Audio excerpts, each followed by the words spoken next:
warahmatullahi wabarakatuh.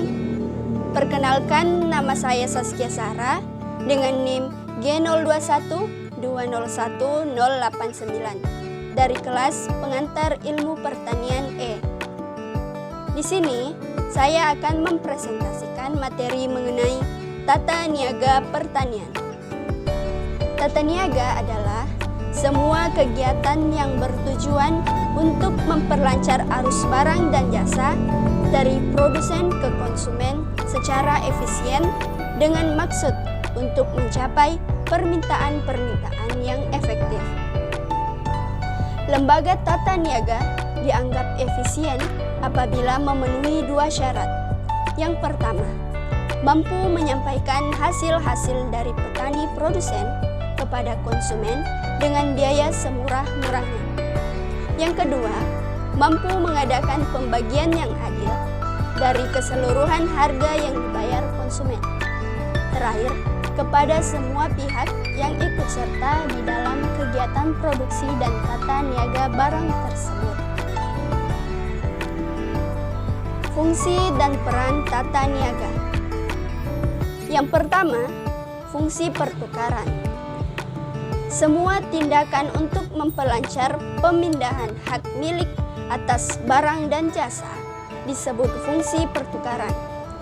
Adapun fungsi pertukaran terdiri atas dua, yaitu fungsi penjualan dan fungsi pembelian. Yang kedua, fungsi-fungsi fisik. Semua tindakan atau perlakuan terhadap barang sehingga memperoleh kegunaan tempat dan waktu disebut fungsi fisik. Fungsi fisik terdiri atas dua, yaitu fungsi penyimpanan. Fungsi penyimpanan diperlukan untuk menyimpan barang selama waktu tertentu antara barang dihasilkan sampai dijual. Kadang-kadang perlu ada pengolahan lebih lanjut terhadap barang tersebut. Kemudian fungsi pengangkutan. Fungsi pengangkutan merupakan perencanaan, seleksi, dan penyerahan semua alat pengangkutan dalam proses pengangkutan selama pemasaran. Yang ketiga, fungsi-fungsi fasilitas. Semua tindakan untuk menunjang kelancaran pelaksanaan fungsi-fungsi pertukaran dan fisik disebut fungsi fasilitas. Fungsi fasilitas terdiri atas fungsi standarisasi dan tagging, fungsi penanggungan risiko, fungsi pembiayaan, dan fungsi keterangan pasar. Lembaga tata niaga. Lembaga pemasaran pertanian adalah badan yang menyelenggarakan kegiatan pemasaran, menyalurkan barang dan jasa dari produsen ke konsumen. Pasar produk pertanian sekarang mengalami perkembangan yang pesat, yaitu menjadi pasar modern antara lain dengan hadirnya supermarket di berbagai daerah. Pasar.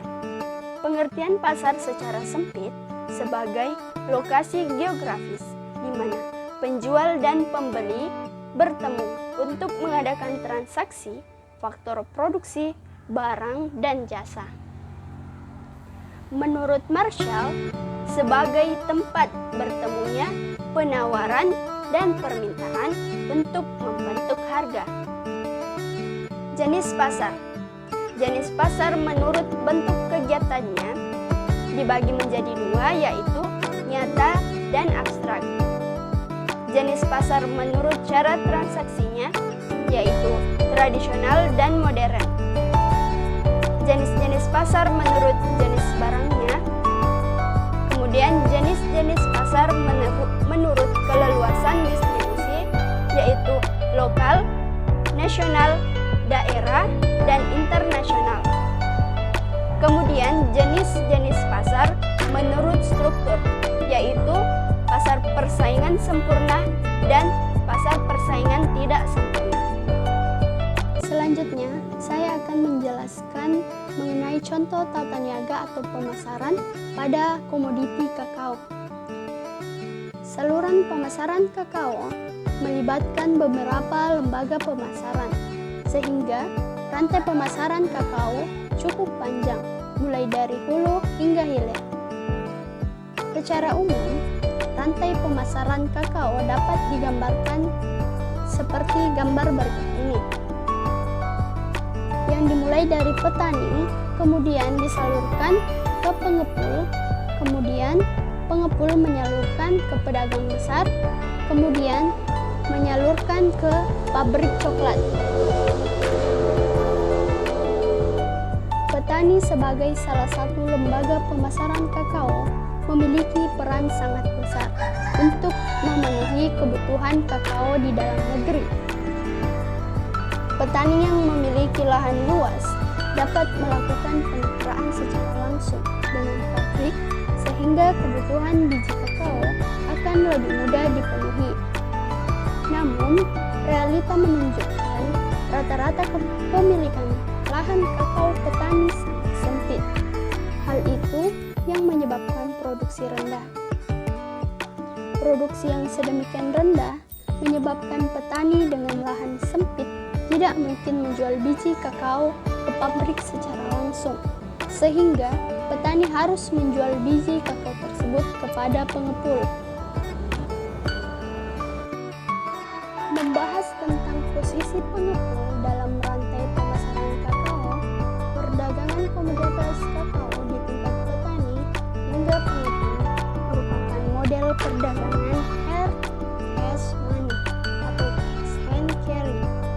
Istilah yang dikenal dalam bahasa komunikasi sehari-hari adalah ada uang silahkan ambil barang. Dengan demikian, pengepul dengan modal yang minim pada umumnya akan menjual kakao kepada pedagang besar atau trader, di mana trader pada umumnya bermitra dengan beberapa pengepul agar dapat memenuhi kuota permintaan dari pabrik.